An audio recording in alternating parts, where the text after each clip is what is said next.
Hello class 11। आज हम रोम read only memory के बारे में पढ़ेंगे। तो रीड ओनली मेमोरी, ये नाम से ही आपको पता लग रहा है कि it is use only for the reading purpose. मतलब ये सिर्फ रीडिंग करने के लिए यूज़ की जाती है। इस पर हम कोई डेटा या कोई information we can not write it on them, है ना। जैसे कि हम रैम देखा था हमने लास्ट लेक्चर में। रैम में क्या कर रहे थे आप? डेटा जब आपका प्रोसेसिंग में था या तब आप रीड भी कर रहे थे और राइट भी कर पा रहे थे डेटा। लेकिन रोम क्या है, सिर्फ रीडिंग के लिए यूज़ किया जाता है। हम उस पर कोई भी इंफॉर्मेशन या डेटा को रिटर्न नहीं कर सकते, राइट नहीं कर सकते। As the name implies, a read only memory is a temporary unit that sorry as the name implies, a read memory ROM is a memory unit that performs a read operations only. It does not have a write capability. इसमें writing की capability नहीं होती. This implies that the binary information stored in a ROM is made permanent during the hardware production of the unit. It cannot be altered by writing different words into it, hence non-volatile. हम इस पर कुछ भी data जो इस पर लिखा है हम उसको इरेज नहीं कर सकते, इसीलिए इसको नॉन वोलेटाइल कहा जाता है। नॉन वोलेटाइल मतलब इसमें जो भी इंफॉर्मेशन लिखी होती है वो कभी इरेज नहीं होती। जैसे कि रैम में उसकी जो इन्फॉर्मेशन है वो लॉस हो जाती है, इरेज हो जाती है। Whereas a RAM is a general purpose device whose content can be altered during the computational process. उसकी इन्फॉर्मेशन हम अल्टर्ड कर लेते हैं रैम में, कुछ डिलीट कर, मतलब वैसे भी आप स्विच ऑफ करेंगे या शट डाउन करेंगे तो रैम का डेटा तो लॉस हो ही जाता है, बट रोम का नहीं होता। A ROM is restricted to reading words that are permanently stored within the unit. ROMs are used for application in which is known that the information never needs to be altered. जो information आपकी कभी update या alter करने की ज़रूरत नहीं पड़ती। For example या monitor program controlling a machine, this however a slower than RAM. लेकिन जो रोम होती है वो रैम की अपेक्षा स्लो होती है और रैम की अपेक्षा इसकी कैपेसिटी भी कम होती है, साइज इसका कम होता है। There are various type of ROM available. तो रोम के डिफरेंट टाइप है। तो सबसे पहला है इसमें प्रोम, प्रोग्रामेबल रीड ओनली मेमोरी। अब प्रोग्रामेबल रीड ओनली मेमोरी का मतलब क्या है कि सिर्फ आप वन टाइम ही उस पर कोई इन्फॉर्मेशन राइट, मतलब लिखी होती है जो प्रोग्राम होते हो आप वन टाइम ही उस पर आप कर सकते हो, ना तो आप उसको इरेज कर सकते हो ना ही उस पर कोई इन्फॉर्मेशन आप राइट कर सकते हो। Programmable read only memory also called OTP, one time programmable. PROM is a user programmable memory in which information is burned using a special equipment called ROM burner. तो जो इन्फॉर्मेशन वो burn होती है उसमें special आपको ROM burner equipment लगता है। उसके बाद में erasable programmable read only memory. अब इरेजेबल आपको नाम से ही पता लग रहा है कि हम इसको इरेज कर सकते हैं, है ना। So in EPROM one can program the memory chip through various mechanism, मतलब वेरियस मैकेनिज्म से UV radiations and erase it many times needed. जब भी आपको ज़रूरत लगती है आप उसको मैनी टाइम्स इरेज कर सकते हो। The UV EPROM can be up to 20 minutes for erasing EPROM content. इसको कम से कम 20 मिनट लगते हैं कोई भी कंटेंट को डिलीट करने के लिए। लेकिन इसमें एक प्रॉब्लम है कि इसमें सारा का सारा आप जो भी डिलीट करेंगे, इरेज करेंगे, सब कुछ आपका डिलीट हो जाएगा इसमें। अब नेक्स्ट है आपका इलेक्ट्रिकली इरेजेबल प्रोग्रामेबल रोम, है ना।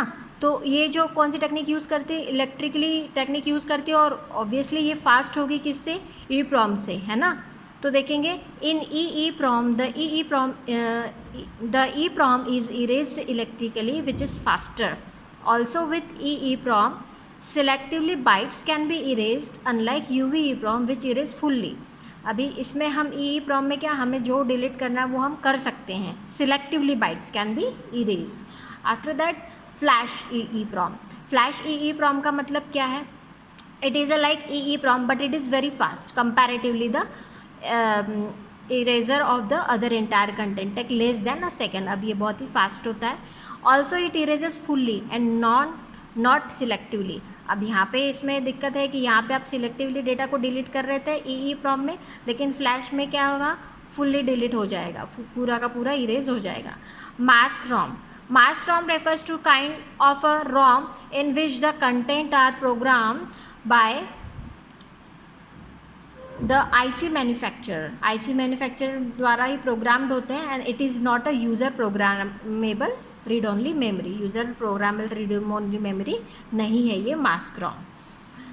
After that storage unit. अब स्टोरेज यूनिट की क्या ज़रूरत पड़ती है आपको कंप्यूटर सिस्टम में? आपने देखा था कि आपका डेटा जब रैम में था या प्रोसेसिंग में जब होता है तो आपका डेटा परमानेंटली स्टोर नहीं होता, वो टेम्पररीली स्टोर होता है, क्योंकि रैम जो होती है आपकी वॉलेटाइल होती है.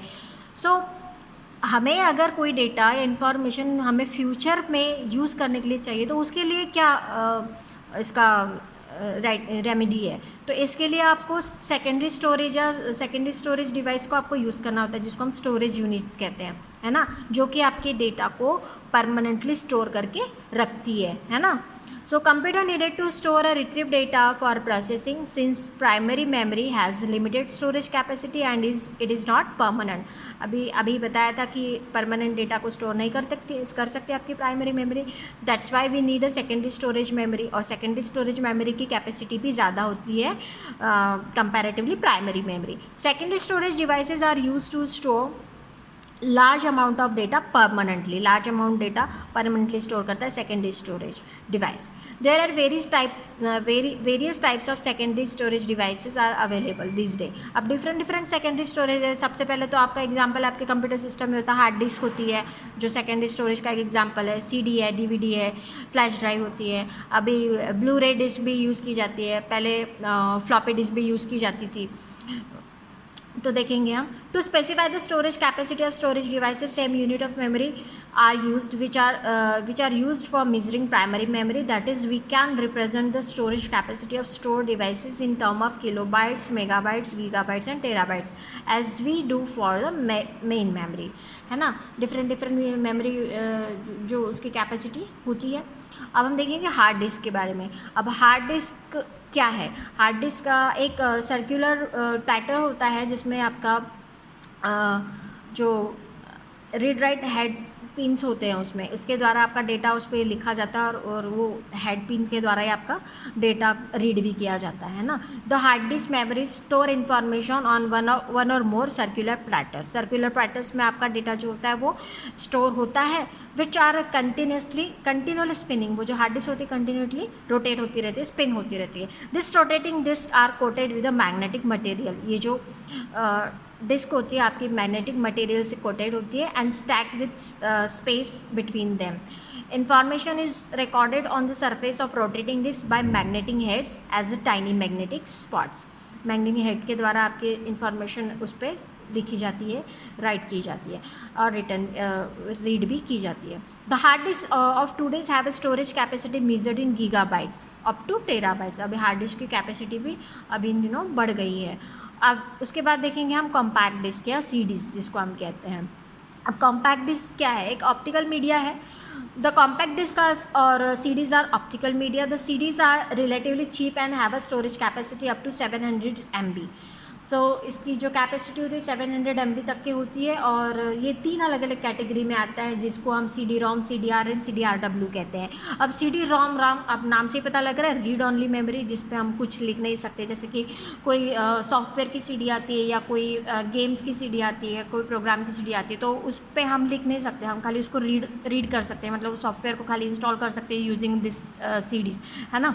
तो वही है CD-ROM, read only memory. This is used only to store information, can not be use to store a data. It is mainly use for CD distributing, for example encyclopedia, software, games, e books etcetera. अब CDR मतलब recordable में मतलब क्या है कि हम इस पर रिटर्न कर सकते हैं, राइट कर सकते हैं. It is mainly use for CDR and can be return on only once and this can be erase. अब एक ही बार आप लिख सकते हो, उसको आप इरेज नहीं कर सकते, उस पर दोबारा से आप नहीं लिख सकते, है ना. अब CD रीराइटेबल से आपको नाम से ही पता लग रहा है कि आप उसको मैनी टाइम्स उस पर आप राइट कर सकते हो, जो भी डेटा आपको रिटर्न करना हो उसमें, है ना, multiple time. CDRW is an erasable disk. You can write on multiple times. आप मल्टीपल टाइम उस पर जो भी लिखना हो आप लिख सकते हो, राइट कर सकते हो. Now DVDs. अब DVDs और CDs आपको पता है सिमिलर होती है, दिखती सेम ही है. लेकिन क्या होता है CD की अपेक्षा DVD की कैपेसिटी ज़्यादा होती है ना. DVD is an optical storage device that looks the same as a compact disk but it is able to hold about 15 times as much fast as much information and transfer it to the computer about 20 times as fast as the CD-ROM. मतलब ये उससे fast भी होती है और उससे 50 times data ज़्यादा store कर सकती है. और DVD also called a super density disk SD है ना, can hold up to 17 gigabytes of data और 4 hours of movies on a side है ना. 4 आवर्स की मूवी और 17 गीगाबाइट्स आपके इंफॉर्मेशन को स्टोर कर सकती है. सेम वे जैसा आपका CD 3 कैटेगरी में आता है वैसा ही DVD भी 3 कैटेगरी में आता है, CD-ROM, CD-RN, CD rewritable RW. CD-ROM नाम से ही पता लग रहा है कि it is only for the reading purpose है ना.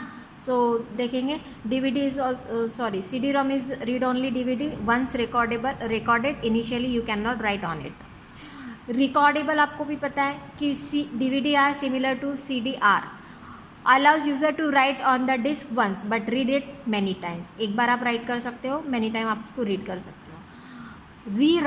रीराइटेबल का मतलब the most readable DVD device are DVD rewritable, you can erase and read many times on them. After that flash memory को हम सॉलिड स्टेट मेमोरी भी कहते हैं. क्यों सॉलिड स्टेट मेमोरी कहते हैं? अभी हमने CD देखा, DVD देखा, हार्ड डिस्क भी देखा. तो ये क्या होती है? ये कंटिन्यूसली स्पिन होती है ना.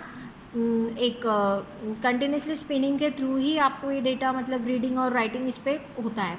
लेकिन फ्लैश मेमोरी क्या है? ये एक इसमें कोई स्पिनिंग नहीं होता या कोई मूवेबल पार्ट नहीं होता इसमें है ना, इसीलिए इसको सॉलिड स्टेट मेमोरी कहा जाता है. A flash device is a small ultra portable storage device with a solid state memory. Why it is called portable का मतलब है यू कैन कैरी एनीवेयर है ना.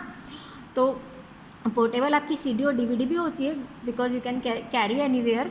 और लेकिन ये क्या है? आपका सॉलिड स्टेट मेमोरी है. That it has no moving part unlike magnetic storage device. Not does it make use of lasers. ना ही इसमें लेजर्स का यूज़ होता है रीड और राइटिंग करने के लिए और ना ही इसमें कोई मूविंग पार्ट होता है. Unlike optical drives instead it works in similar way to RAM की तरह काम करती है, मतलब फिक्स रहती है. The key difference is that data is written in flash memory even when the power is switched off. लेकिन रैम और फ्लैश मेमोरी में डिफरेंस इतना है कि आप रैम का डेटा तो लॉस हो जाता है लेकिन फ्लैश मेमोरी का डेटा जो है वो लॉस नहीं होता. They are not fairly inexpensive costing from 250. मतलब ये प्राइसिंग दिया है कि बहुत ही लेस प्राइस में आपको मिल जाता है और इसकी स्टोरेज कैपेसिटी भी काफ़ी अच्छी होती है. Typical size range from the 256 megabytes up to 128 GB and beyond. इससे ज़्यादा भी इसकी कैपेसिटी होती है. Now will learn about the blue ray disk. अब ब्लू रे डिस्क में क्या डिफरेंस है? आप कहोगे कि DVD की तरह ही तो होती है और CD की तरह होती है. बात सही है आपकी, CD DVD की तरह ही होती है लेकिन इसकी स्टोरेज कैपेसिटी DVD से भी कहीं ज़्यादा होती है, प्लस इसकी स्पीड उससे ज़्यादा होती है.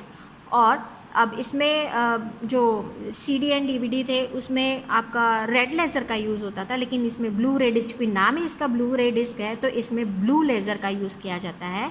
इस ब्लू लेज़र के यूज़ करने पर इसमें जो क्या होता है, इसकी जो वेवलेंथ है वो ब्लू रे डिस्क की जो वेवलेंथ होती है वो कम होती है, जिससे कि वो कम स्पेस में ज़्यादा से ज़्यादा डेटा को वो स्टोर कर सकता है. तो ये डिफरेंस होता है DVD and blue ray disk में. दिखने में सिमिलर ही होती है लेकिन ब्लू रे डिस्क चूँकि नाम ही ब्लू रे डिस्क है तो इसकी जो सरफेस होती है वो ब्लूइश होती है. So let's see about blue ray disk. Blue ray disk also known as a blue ray और BD is an optical device storage media format. Its main uses are high definition video and data storage. इसके जो main uses है इसका high definition video के लिए और ज़्यादा storage capacity होती है उसके लिए होता है.